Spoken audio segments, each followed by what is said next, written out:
to episode 13 of Lessons from a Horse with Bethany Tusky. Today, I'll be interviewing Beth Lauren Parrish. Beth is a certified riding instructor and hypnotherapist, is the founder of Inspired Riding, and is a pioneer in helping equestrians build confidence, clarity, and connection with their horses. With over 2 decades of teaching experience and students around the world, Beth brings a grounded, intuitive, and transformative approach to both horse and rider.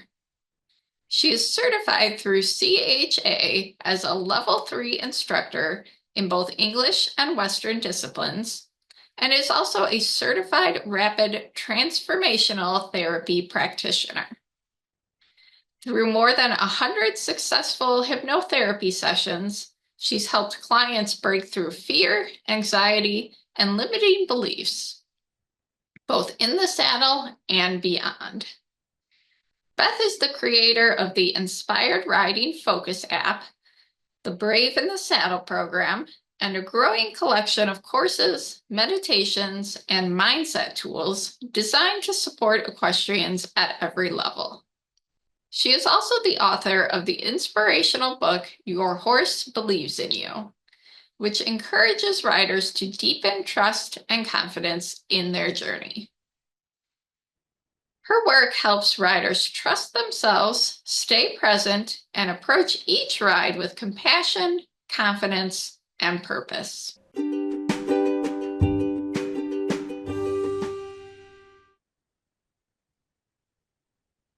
Hi, Beth. Thank you so much for joining me today. I'm so excited to have you here today and hear about your experiences with the horses and some of the lessons that you've learned from the horses. Thank you so much for having me, Bethany. I absolutely love being able to share my stories and connect with amazing horse people like yourself. Awesome. Well, why don't you start off by telling us just a little bit about yourself, kind of how you got started with working with horses, maybe what drew you to them, and kind of how you got started. And yeah. Well, I grew up on Long Island in New York in a little town called Greenlawn, which was part of Huntington. And I had a great uncle who did fox hunting, and he was the only family member that was into horses. And I just remember him being this amazingly loving, boisterous human. And he put me on a pony when I was 5. And I remember the incredible visceral feeling of going, this is really cool. It's kind of freaky. I'm amazed that I'm allowed to sit on this little thing. So even at 5 years old, I had that awareness. Fast forward to when I was 8, he passed away. And I just was trying to grapple with the first death in the family that really affected me. And I turned to my parents. I said, can I take riding lessons to keep it in the family? And, they're not horse people at all. My dad is a dentist. My mom was an English teacher. And they're just, I guess we'll try to find you a place. So I ended up at this really cute little local barn that was like 10 minutes away. And they taught me some basics, never put me on a lunge line. I think I did a flying dismount in my second lesson. Oh, no. One of those kind of haphazard places where they just Yeah. expect you to know stuff, even though you're 8 years old and never held the reins before. So it's kind of interesting. So I started getting like butterflies before the lessons, and I would tell my mom, I'm excited, but I'm nervous. She's like, do you want to keep doing this? I'm like, yeah. And then we ended up finding my home away from home, which was called the Thomas School of Horsemanship. And that was a good 25-minute drive for my mom to take me. But it ended up being the most amazing place because they taught you all the things you needed to know, including horse science and horse care. Mm-hmm. And so I was learning all the good basic things that you need to learn. And they had 40 lesson horses at this riding school in the year. And then I went to their summer camp and they brought in another 60. So wow. really blessed to ride multiple horses all the time and learn. Yeah. Right. So then I followed one of my trainers that I absolutely really connected with, and she moved to a different barn. She started letting me ride her event horse, and that was amazing. And I did a lot of local shows. And then it came time for college, and I got my degree in international studies.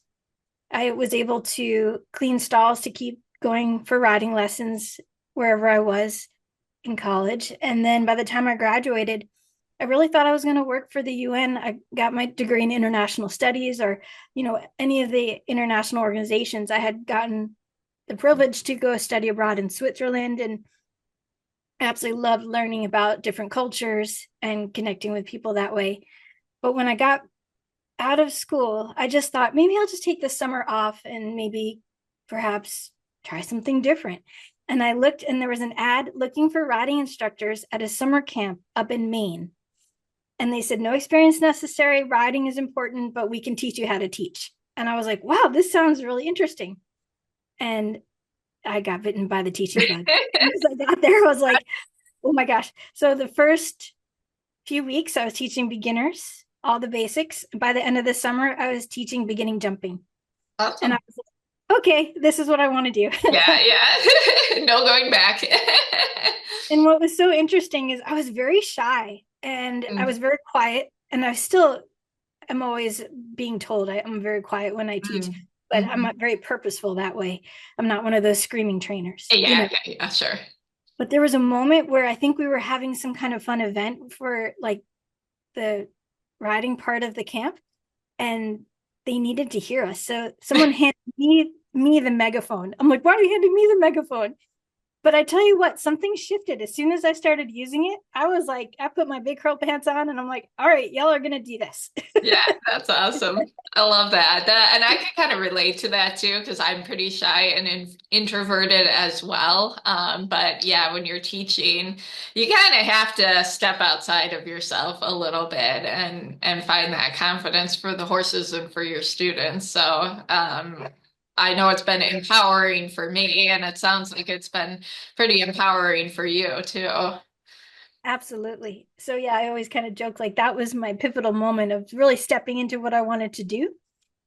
And then I came back to New York, lived with my parents for a brief time, and I got like a temp job, believe it or not, in New York City, like being receptionist relief for a Clinique, which is that makeup company. And I would just go Okay. like to different offices to like sit for 15 minutes or for their lunch breaks. And I was like, this is really not fun. And after 2 weeks, they're like, we want to hire you full time? And I was like, oh, heck no, I can't do this. So I literally looked up all the different riding schools in the area. And believe it or not, there was one in New York City. It was at the Chelsea Piers. It was on the west side of 23rd, where you could see the Empire State Building on one side, see the Hudson River on the other. I called them up, said, hey, are you looking for riding instructors? And they're like, actually, yeah, come in your riding gear. Let's go. And that was the wildest interview ever because they looked at me, looked at the groom, said, go get Quebec. And then I just kind of look at them like, now what? They're like, here, just go walk track canter in the arena. Okay. So what I found out later is the horse was actually being my interviewer because Uh, he would typically eject riders by rearing up. Oh, And geez. I was They like, just put well, you on him. Oh my gosh. there was no talk of what to expect. But thank goodness she liked me and we had a really lovely ride. And then the manager was talking to me like I had the job. I'm like, don't you want to see me teach? He's like, you can ride. I'm sure you're fine. So that was amazing. And then, so I taught like 30 different students in New York Mm, City, all different levels, all different ages. It was almost like Grand Central Station. mm, I got there very early and I would mm. take lessons from all the other instructors. Then I went back to my childhood instructor and said, okay, really teach me dressage because I was very much a equitation hunter jumper girl. Okay. And boy, was I glad that she showed me what to do. And we had mirrors because I had to shift from that forward seat to the Hmm. instructor, and she exaggerated Yeah. me sitting way back. And I just fell in love with dressage. So I always incorporate that with all my lessons, no matter what. Awesome. Um, it's fun. So yeah, and then ended up in California because it got too cold in New York. I was 2 years. And then I met my husband, who's from Texas. We got married, moved to Texas, was there about 9 years. And then one thing led to another. More stories for you if you'd like. And I ended up, now we're south of Atlanta, Georgia. And I'm Awesome. teaching mostly remotely. I have one local client that I go to. Awesome. Yeah, why don't you tell us a little bit more about like what you're doing now? So I know, you started off as a riding instructor, but I know you've kind of diverged paths a little bit and kind of found your niche. So why don't you share a little bit more about how you kind of got on that path and how the horses guided you to where you are now and what you're offering now? Absolutely. So when I was in California, I was working for a woman who was taking a lot of ex-race horses and getting them suitable for children to ride in basic equitation. And these horses were squirrely. And I never really had fear until I started riding them. And I was just doing what I was told and, getting on these horses, working them and trying to get them to chill out, really. Mhm. Yeah. So one morning, I think, yeah, it was in 2002. I was in my early 20s. I had a voice say, "You're going to fall off today." And I shrugged it off. Mhm. And I just went about my business. I just tacked up the horse, didn't do any groundwork, didn't do any check ins like I do now. And Mhm. got on, we're trotting along nonchalantly. And sure enough, he spooked, bucked. And then I woke up in the hospital 4 hours later with a metal plate in my arm. Oh And my goodness. all, all I could think about was I had a warning Yeah. and I did nothing about it. So that was my Wow. huge epiphany. And that's what turned into inspired writing is like you have to listen to those inner voices, those inner feelings, those inner knowings, and really tune into your intuition and feel comfortable expressing your intuitive insights, whether you're an instructor or a student. Mhm. And that's what really shifted everything for me. And then since then, I had to learn how to ride with a healthy dose of fear and build my confidence. So I Yeah. was all Yeah. alone in that moment. So Yeah. I built a whole program just to build your confidence slowly but surely, incorporating using your intuition. So marrying those two are really integral to my program because you can't have confidence if you don't trust yourself, right? Mhm. So Absolutely. Yeah. Absolutely. you have to really get yourself slowing down enough to really listen to your heart, listen to your horse's heart, and then you can just do all the things you want to do without pressure. Yeah. Yeah. I love that. And I know a lot of people struggle with confidence and fear. It's something that I've been through too myself personally, and then a lot of my students as well. So it's a very common issue, but can be challenging to work through. And I know you've got a lot of great resources for that. Do you want to tell us a little bit more about what you offer?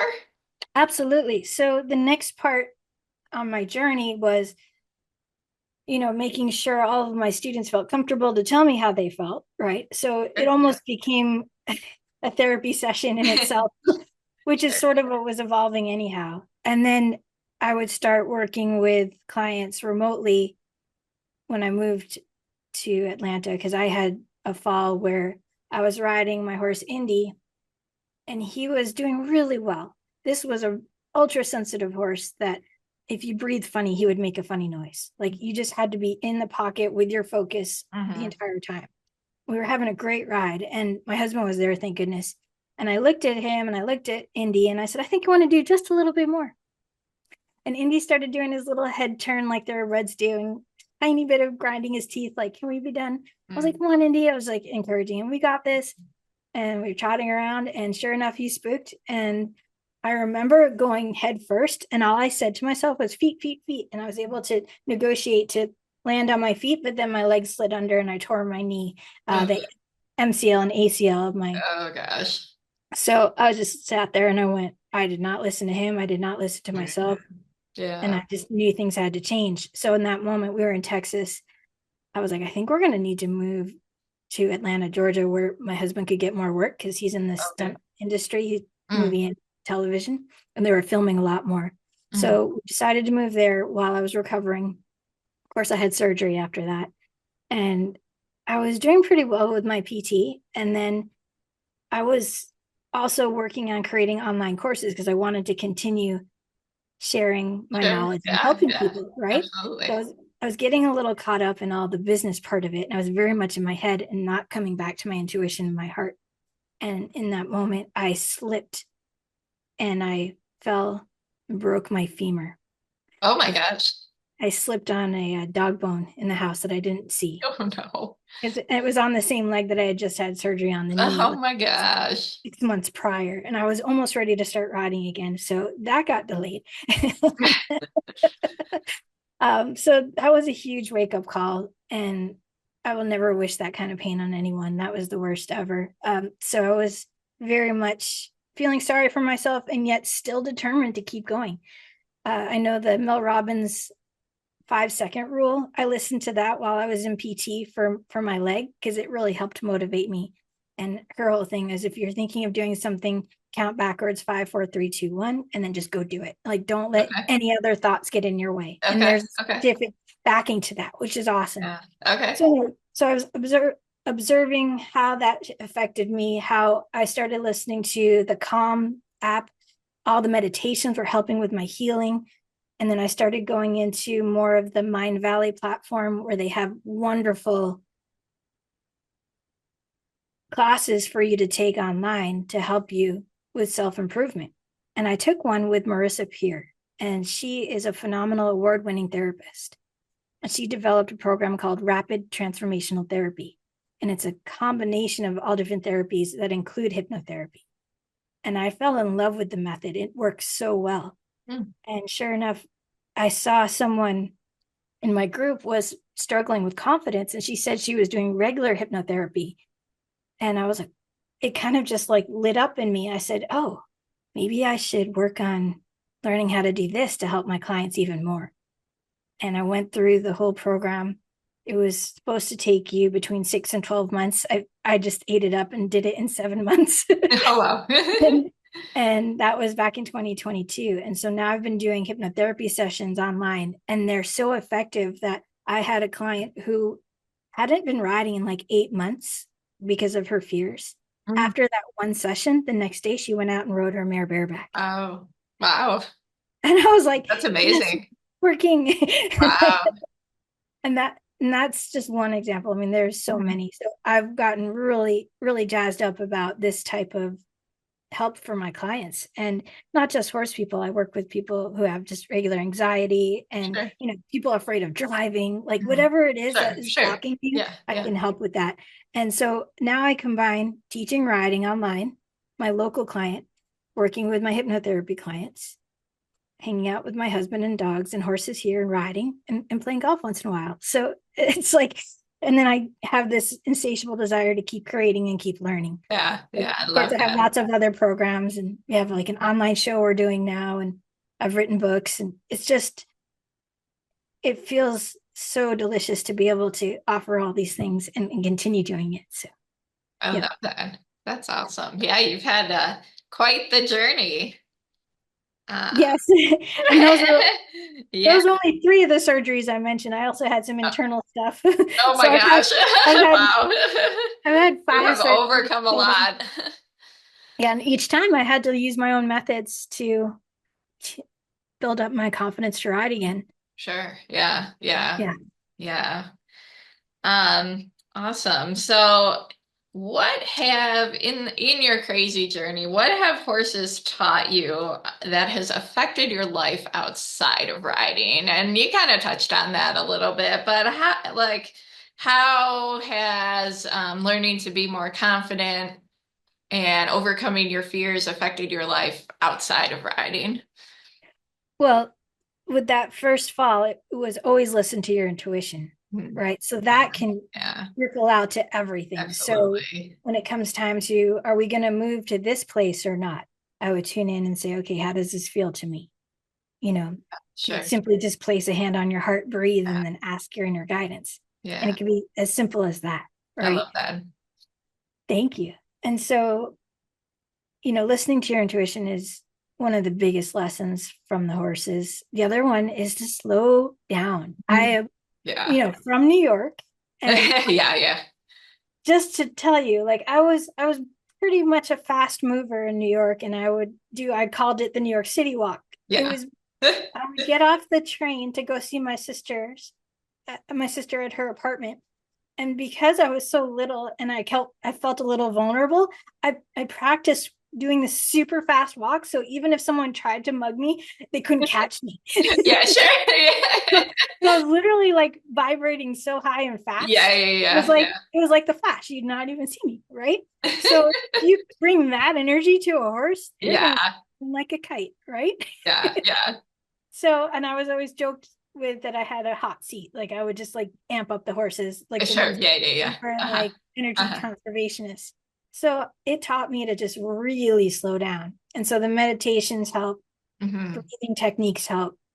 And so when I started slowing down, then I started noticing more and appreciating more. Hmm. Yeah. So even though these falls were painful, they taught me so much to appreciate everything, like appreciate going to the bathroom without needing a walker. I mean, Right. that was Yeah, a yeah. big, Sure. Yeah. Yeah.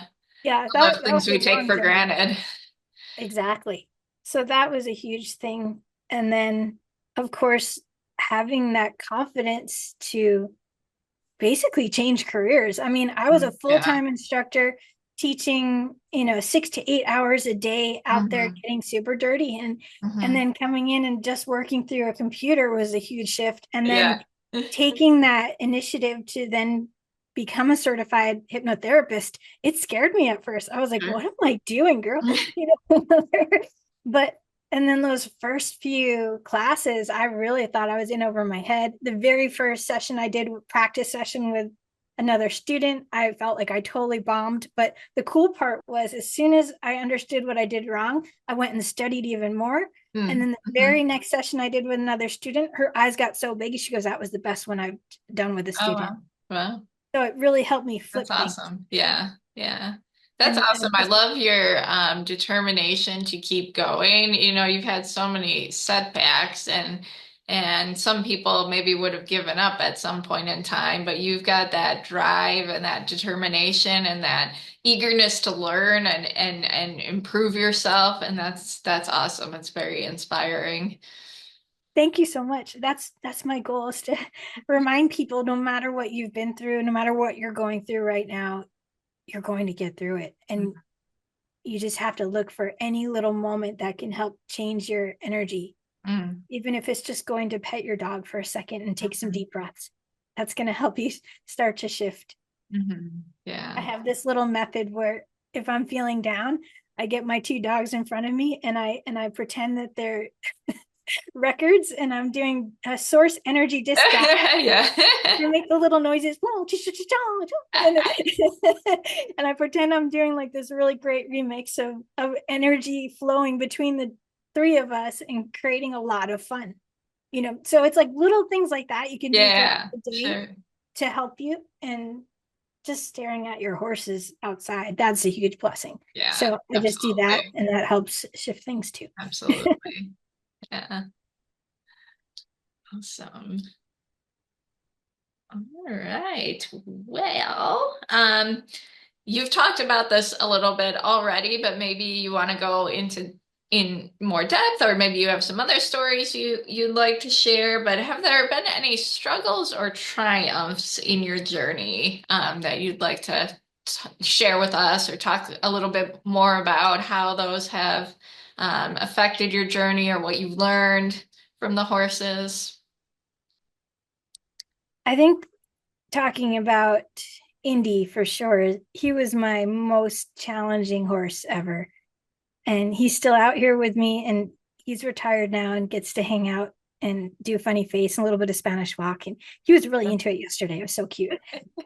But when I got him, he was like super feral, if you can say. Like he would just rear up at the drop of a hat, just hand walking him. Yeah. He was frazzled. He had gone through so many different trainers, and he was only just turning 8 when I met him. Oh, wow.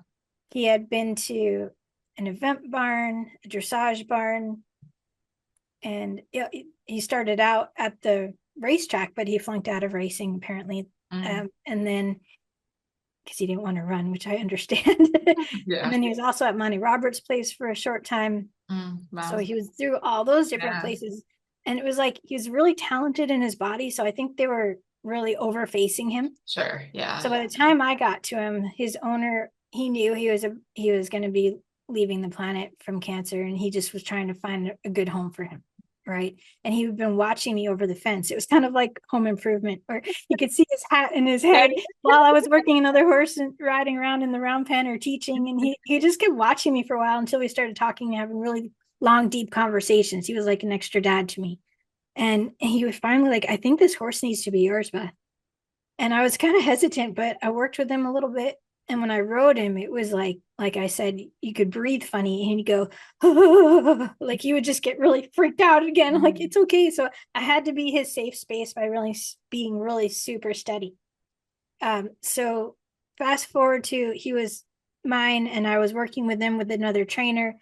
And again, it was one of those I needed to listen to my intuition. And she started like saying like kind of flippant things to me, like, how's the wild thing today? Anyone else would have brushed that off, but I internalized that. And I was like, that's not a really great way to start your lesson. Right. Sure. Yeah. Yeah. And, Setting the and wrong tone. Yeah. yeah, so it created tension in me, created tension in Mm-hmm. Indy, and then he Sure. bucked. I just allowed myself to fall. And I sat on the ground. I looked at him. I said, "You know what? I think this is too scary for me." And Mm-hmm. I sent him to Charlie's family's ranch in Arizona to be a cattle horse, and he did not like that. Let's just say. So he was there several years, and then when they had to move, they sent him back to me. And so that was a really big deal to bring him back and to see where we were going to be because I had no idea what kind of horse he was going to be at that point. He Yeah. was definitely more mellow, still very sensitive. I learned that he could get chiropractic to help his body, and that was a really cool thing to learn at that point. I was still kind of young in my career, and so he started to move a lot better. I had another trainer come and just ride him a little bit so I could see where he was at. And then I was able to start working with him. And I would literally just ride like 3 minutes and then hop off. And then the next time, 4 minutes and then hop off. Like it was like that slow, Yeah. And eventually we got to the point where I was riding him every day practically, and he was loving it. He loved the consistency. And we went to a couple clinics and he did phenomenally well. I was so proud Oh, of him. that's And he awesome. still was challenging at the clinic. There were moments where he would just like throw his head up like a giraffe and my arms just had to go with him and then just wait. He didn't completely rear. I didn't mention he reared up a lot while I was riding too. So that made me nervous. But at Mm-hmm. that point, he wasn't doing that anymore. I think the Sure. chiropractic helped. Yeah. So just learning how to be with him and understanding that it's okay to say, you know what, maybe we need a pause and Mm-hmm. and just understanding that you might not be in a place to help a certain horse and that's okay. Mm-hmm. And we when we got together, then we were in the perfect spaces together. Yeah. So that was a really cool lesson. And then like I said, we were about to work with Ann Gribbins in a clinic, and I was so excited for it because she was the trainer of my trainer in New York. And it was like 2 weeks before that, and I had gotten him a new saddle. And like I said, we were having a great ride, we were doing well. And then I pushed him just that little bit more. And he said, no, thank you. So it was a great reminder to again listen to your intuition, listen to your horse. And when I say listen to your horse, it's not just the physical attributes and the behavior, it's also like letting yourself believe in telepathy. I know that everyone Yeah. is starting to wake up to that more often Mm-hmm. now, but I've been doing that since I was a kid, and I had done some animal communication about 2 or 3 years in my business. And it could be just as simple as just getting quiet, getting grounded, Mm-hmm. listening to your heart, connecting to your horse's heart or whatever animal you want, and then just ask if they're ready to chat.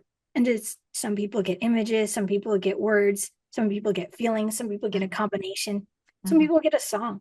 You just stay open to it, right? And so Yeah. I started using that while I was riding more often. And I would imagine I was the horse doing the things I wanted. And then they would pick up on that image and go, oh, that's what you want. And Mm-hmm. that became even more nuanced in the training. And that was so much fun. And so I encourage all my clients to do that too. So we always ask, how are you feeling? What would you like to do? What do you think your horse wants to do? And then we go from there. So Sure. Yeah. I love that. I love that. Yeah. I know for me, like I really try to tune into the horse's energy and the feeling of their energy, and let that guide me a lot. But like you said, everybody's a little bit different. So, um, yeah, that's really cool to get pictures or words or, whatever it is for you. But yeah, yeah, definitely paying attention to more than just the physical, like you said. Yeah. It's amazing to combine it all. And Hmm. I love that you've tuned into the energy, and that's huge. And there's some people that aren't even really very good with visuals, but they can feel what they need to feel and feel Yeah, the energy they yeah, need to present. absolutely. Yeah, Yeah. yeah. And that's why I created so many different like little tips for people. But one that people really loved that I was in the listening to the horse documentary for is called the mounting block ritual. So you basically take some deep breaths, wiggle your toes in your boots, make sure you're really in your body and grounded and not Mhm. floating away thinking about your laundry. Yeah, right. And then once you're centered and grounded, then you can send love and appreciation to your horse. So you can do it while you're on the block or right before you step up. Some people like to put a hand on the withers and behind the saddle and literally touch their horse if the horse is like that. And then when you do that, then you imagine as if the ride was over and you future focus that ride and say thank you for that ride and just imagine that successful feeling where you're like, oh my god, that was the best ride ever, and you thank them for that. And then it's like you're setting yourself up for success, and then you ask if they're ready for you to sit on them. I love that. I And it love could that. take I love starting thank off you the ride with that idea of gratitude. I love that.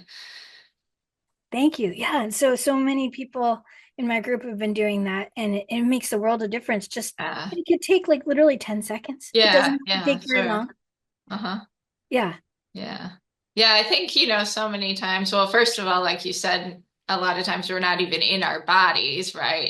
We're thinking Right. about all the other things that are going on. So just getting in your body is important. But then, I think a lot of times like we can be very goal oriented. So we're like, all right, we're doing this, we're doing this, we're doing this, boom, boom, boom, groom saddle, get on, do XYZ, but to just take that moment to pause and have that feeling of gratitude for your horse, start the ride off with that. I think that's just such an amazing place to start, and so good for us and so good for the horses. We ask so much of them and they give us so much that we need to remember that. And I think that I just love the idea of starting the ride like that because I think it could just completely change the tone and the feel and the energy of the entire ride.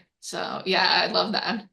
Thank you. And yeah, it's so true. And the horses need us to be present Hmm. because if we're Yeah. floating away, they're like, "Where'd you go?" And Yeah, then yeah, and yeah. then all confidence in you is gone. Yeah, right. So, Yeah, yeah. so if you want, my tagline, is become the rider your horse can trust. So you need to be so in tune with how you're feeling. And I should say, if you're not feeling well, tell your horse that. And then that way you can be congruent inside and out. So if you're saying, oh Yeah. my gosh, I just had a crazy day, my website was hacked, I've tried everything, and I just want to come out here and hang out with you. And if Uh-huh. you want me to ride just for a few minutes, that would be awesome. It's okay. If not, the horse looks at you and goes, oh, you're being truthful. Now I understand Mhm. why there was a little bit of static. Right, Yeah, we right. could have some Yeah, fun. yeah. Let's Yeah, not rather think than about that. trying to like just pretend like everything's okay. Yeah. Exactly, exactly. So yeah, they don't like when we try to pretend, and they Yeah. know because then they're like, what is up? They could feel that energy shift. So Mhm. I just want to encourage everyone, if you're not really feeling right, or if you are feeling good, just start speaking out loud how you feel. Whether the horse understands your words or not, they'll feel the energy shift and they'll Yeah. feel that relaxation in you by getting Mhm. it out, and then they are going to relax. So Mhm. it's worth it. It's worth it. Yeah. Yeah. Yeah, absolutely. Yeah. Awesome. I love that. You've got great stories. Thank you. Is there anything else that you would like to share with us about your journey or the things that you've learned from the horses?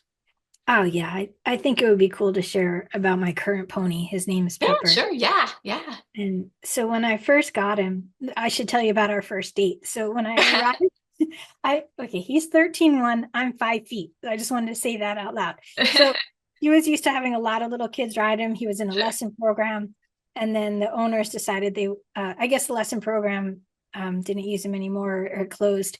Anyway, long story short, the owners were ready for him to move on. And so when I got there, they had a little girl that had been riding him just once a week. So I got there and she's riding him around. She's maybe like 60 pounds, she looks, she's having a blast. You could tell she doesn't even want to get off the pony. And I'm like feeling a little awkward because I'm a full size adult. And I'm like, am I going to be too big for him? I don't Yeah, know. yeah. So she hops off. They bring him right to the mounting block for me. And I take one step and then I look at him and I step back down. And I'm like, no, I'd like to hand walk him a little before I Mm-hmm. I want to get to know him a little. Yeah, yeah, yeah. And sure enough, that shift made all the difference. He looked at Yeah. me and started sniffing my belly like he was like taking in my essence. It Uh-huh. was the coolest thing. And then we walked together, and then I just did some really slight adjustments, little tiny flexions, just to Sure. see, if he'd respond. And he's like, Uh-huh. I'm with Uh-huh. you. I'm like, Yeah. this is cool. You seem like a really awesome piece of moving clay, because that's Yeah, yeah, yeah. getting my hands in the clay Uh-huh. and helping Uh-huh. them feel better in their bodies, right? Yeah, yeah. And so we walked around and I took some deep breaths with him. And I go, is it okay if I ride you? He's like, I guess, go for it. I was like, okay. So I rode him around and I really did feel like I was riding one of those big balls that you have in the gym. It just felt kind of awkward at first because I really had Okay. a different balance because he was Sure, so. sure. Yeah, yeah, yeah. But then by the end of the ride, I got to go over a couple cross rails and we were cantering. And I was like, my smile was huge. And I told the owner after, I haven't jumped in many years. And she was like, but he took such perfect care of me. I just fell Uh, in love with him. So when I got him, I just started really encouraging him to show me what he wanted and to start really offering more choices. So we got to where if he didn't come from the back of the woods to come see me, I understood he didn't want to be ridden. mm, And then we got to the point where I could start grooming him without a halter. And then mhm. I started doing little things like maybe I could ride him without a bridle. And I started doing that a little bit at a time. Yeah.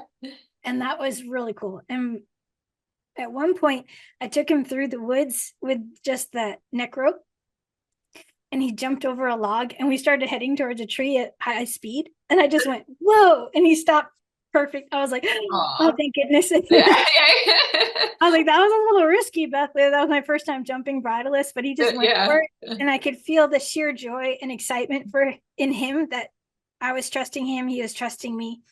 And we Yeah. got to the point where he started giving me little mantras. So his mantra for me is trust the pony. Ah, I love And that. so I say that all the time, trust the pony. Because I will still to this day have little moments of, oh, what if he gets squirrely? Oh, the Yeah, cart yeah, backfired. absolutely. I And I mean, could feel him literally stop and go, Beth, I will take care of you. yeah. Stop this Oh, nonsense. yeah, yeah, Right. yeah. So I actually made a shirt that says trust the pony. I have I Ah, have a little store with all my, inspired riding stuff. And that's the most popular shirt that gets okay. sold. Yeah, yeah, It's yeah. really fun. So just being able to offer more choices and really wait till he's ready. He'll tell me, like, let's go play. So I run at Liberty with him and we jump over poles together. It's super fun. And then I'll say, okay, I'd like to put you on a lunge line with the cavasson and make it a little more official. These are the transitions I'd like you to do. And I'd say it out loud. And he literally looks at me, takes it in. I say, are you ready? And then he shakes his head a little and then he goes to it. Like that, it's Yeah. like a really beautiful way Yeah, to yeah, ask, receive, and then allow. yeah, yeah, yeah. It's really cool. That's awesome. And it's so cool that you're able to have that relationship with him. You've given him someone that's going to listen to him and, give him choices and that kind of thing. And he's helped you to, for someone who had a lot of fear issues and had some pretty traumatic falls and that kind of thing, to be able to go through the woods and jump over a tree bridleless, like that's pretty incredible, so like that's just so amazing that you guys were able to, trust each other and come together and help each other and create something so beautiful. Thank you. And something I should say, because I know this happens a lot to other people, and I think it's important. I used to say things like, I could never ride bridleless, Hmm. Yeah. right? And and then I just kept watching little videos of people doing it, and I thought, Yeah. Maybe I could try just a little bit, maybe Uh-huh. just a little walk, Uh-huh. and then hop off, maybe a little Yeah. trot, and then Yeah. and then next thing you know, I'm in the woods running around. Like, so it's a matter of shifting your perspective. Like if you say to yourself, I can't do that, ask yourself, why are you saying that? And is there a way to do just like the tiniest step forward towards it, and prove to yourself that maybe you could, if you just went as slow as you needed to and Mhm. didn't push yourself thinking you had to do all of it all at once right now, Yeah, yeah, right? absolutely. It's those small steps, yeah. And really I think it comes back to having that relationship with your horse where you are listening to them and you're listening to your intuition and not, taking too big of steps or trying to push yourself to do it just because that's your goal, but you're really listening and just focusing on the next little step. Um, and not rushing the process, but really just like enjoying the process. And then you never know where you're gonna get.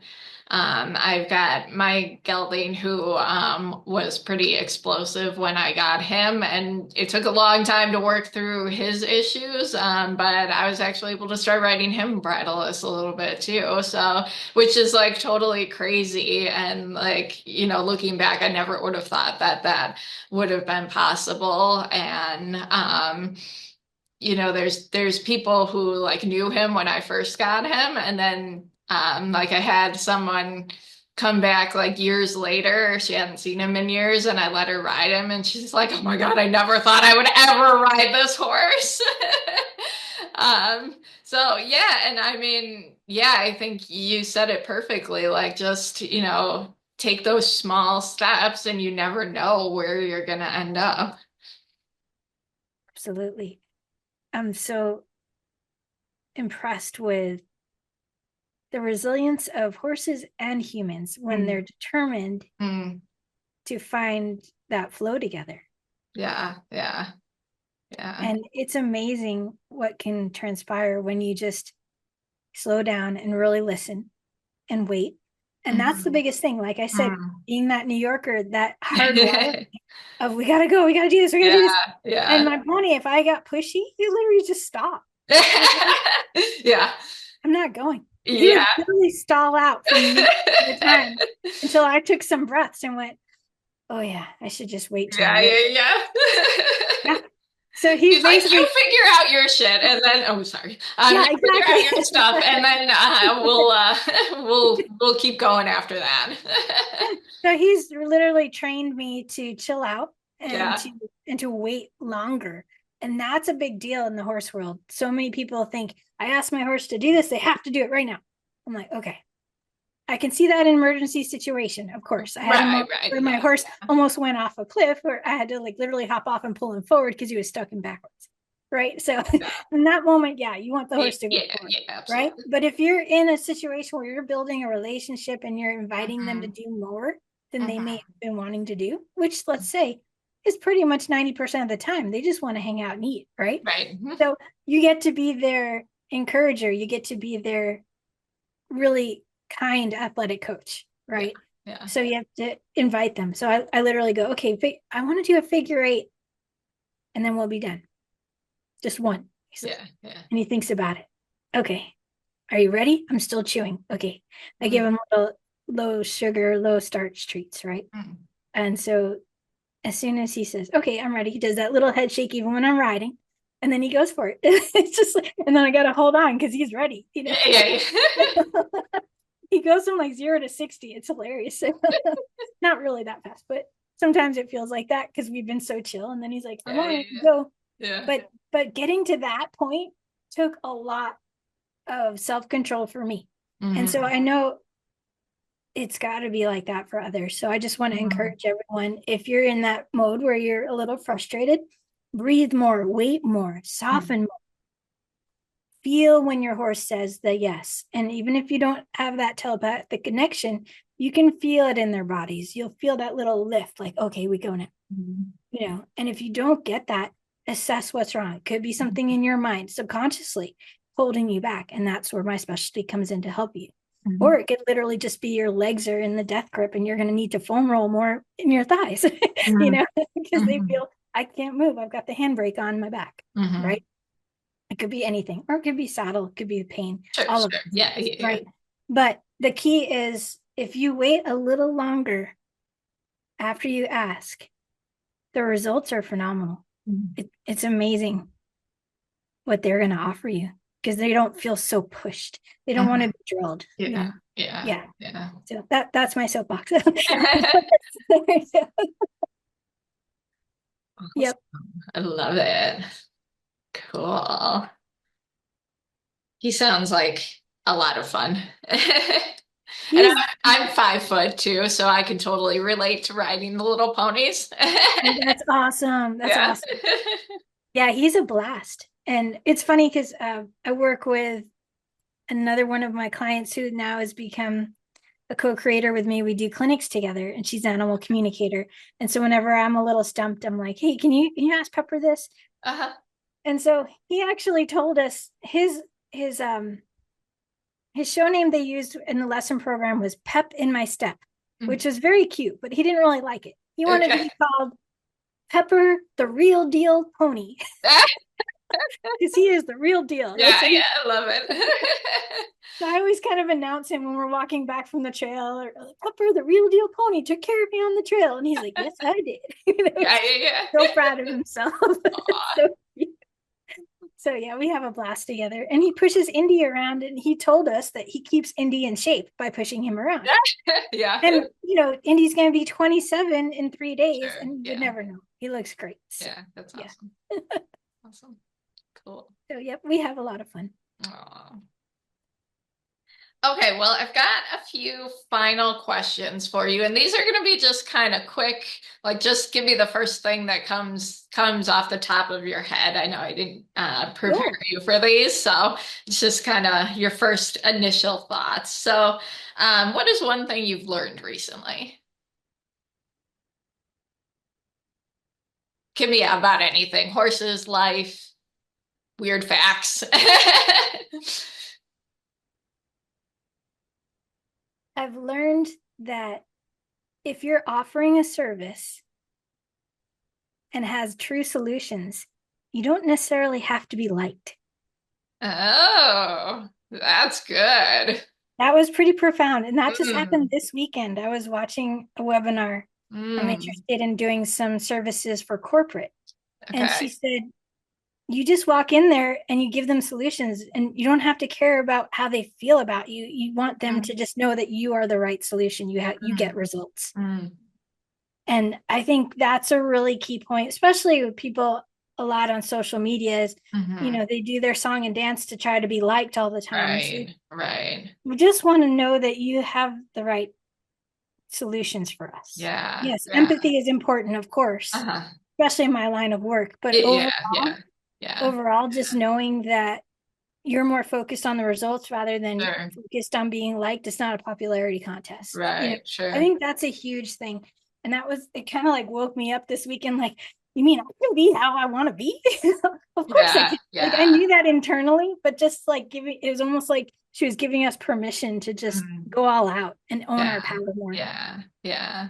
Well, Yeah. and of course too, you're never going to be liked by everyone. And I Oh, mean, I no. think we try, and I'm guilty of this too. Like we try so hard, especially in the service industry, because, if people don't like us, then they're not gonna, want to pay for our services. So, we feel like we have to try so hard to make everybody happy, but really you can't. And I love that idea of just being your authentic self, and the right people will find you, and Exactly. see the results that you have to offer. So yeah, that's really good. Thanks. All right. Share a favorite horse memory. Okay. So I was feeling a little down, and I was working with a student. She was just trotting around the arena doing some really nice basic work. And I could sense that my horse could feel that I was feeling down. And his name was Biffy. He was my first main lesson horse, heart horse, a little Polish Arabian, gorgeous chestnut, flaxen mane and tail, nice white stripe going down. He had raffles in his bloodlines. He was just a fancy dude, but he took care of kids, right? So he was trotting around. And as soon as he got close to me, he started flapping his lips like, like flapped his lip, like Mhm. every time. But it was only right when he went past me. Mhm. And I just started laughing. And I was like, what are you doing? And I totally got the sense he was trying to cheer me up. Aw. It was the sweetest thing. So it was like Yeah. that little moment right there. That was just like, these horses get it. They are so tuned in with us. Yeah. Yeah.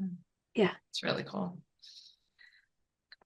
All right. What is a book you are reading or have read recently, or podcast or audiobook or whatever?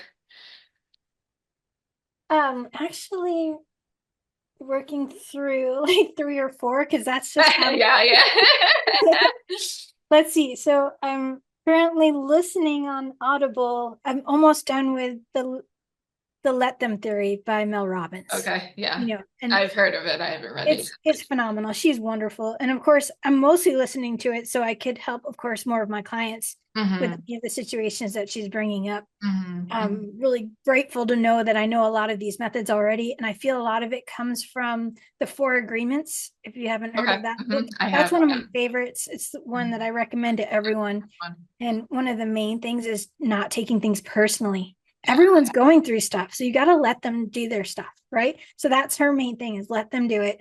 Okay. And then the next step is then let me. So let them do their thing, but let me do what I need to do to make myself feel better, to, Hmm. own my stuff Hmm. Hmm. and continue to improve. So that one's wonderful. Yeah. And then I literally just picked up this book. It's my sister's friend wrote it. It's called Let Go, Let Golf. And as I mentioned, I played golf. Sure. Yeah. Yeah. Yeah. I used to play in high school. I was the only girl on the team, and I was really proud of that. I really loved it. And then in the summertime, I got to play in girls' leagues and play with them, and that was so much fun. I actually tried to get on the team in my college. I was at the time at UNC Wilmington, and then I pulled my back out. Now, here's the funny thing: when I had that moment, I was like, maybe I should study something that's not going to make me use my body so much. So I have a career where it's like, Yeah. Yeah. and I just laugh at that thought that I had. So I ended up giving up the golf dream and then focusing on, history, political science, Uh-huh. international, all that, Yeah. right? Yeah. And then I became a horse trainer. So I thought, Yeah. but I rekindled my golf passion because I just missed it so much. Hmm. And I love it actually equally to riding, believe it or not. And so I started playing. My husband started playing. We have once a year, there's a it's called the Taurus Two Man event where they have a golf tournament to help any stunt person that needs help in the stunt community for Mm. movies and TV. And so Okay. they raise a lot of money for that. So we just did that last Saturday and it was a blast. And we played our best golf we have ever. He was just getting into it last year, my husband. And so it's really fun that we have that together. Yeah. Yeah. And so reading this is very much like horses. Like you Okay. have to be mindful. You Yeah. need to visualize your shot. It's the same thing I teach with riding. It's like Okay. get into your body, forget about the other parts of the world, and focus on where you are in the moment. So that's been really fun. That's awesome. It's cool how, these things we learn from the horses can be integrated into so many other things. Yeah. And I definitely feel like my golf improved, even though I hadn't been playing consistently in 30 years Okay. Yeah. because of all my time with Yeah. the Okay. horses. Wow. Yeah. Like it made me Awesome. way more zen. I Mm. was like, this is so Sure. cool. Yeah. Yeah. Yeah. Golf doesn't really seem like that. New York, fast paced. Kind Well, of. on Long Island it was. I mean, we would do that to, help get away from the fast-paced Yeah. Yeah. energy Yeah. for a few hours at a Yeah. day Yeah. in Yeah. a Yeah. day. Yeah. Yeah. Cool. All right. And then if you could share a message with the world, what would it be?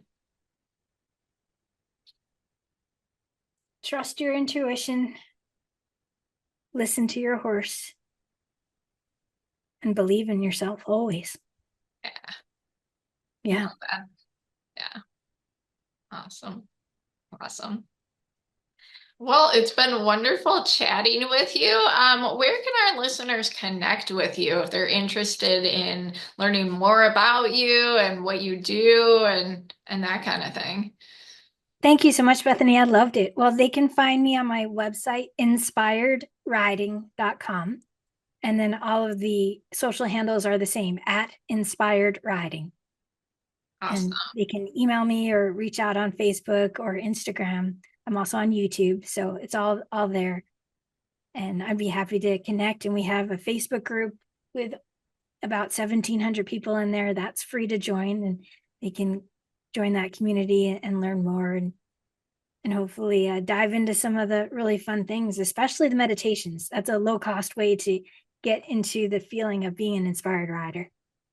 Yeah, awesome. And I will put the links for all of those in the show notes too, so you guys can check that out there if you're interested in connecting with Beth. She's got a lot of great resources if you are struggling with fear, confidence, or any of those things. I definitely recommend checking her out. Well, again, thank you for joining me, and it was a lot of fun listening to your stories and the lessons that you've learned from the horses. So thank you for sharing with us. You're most welcome. Thank you so much for having me, Bethany.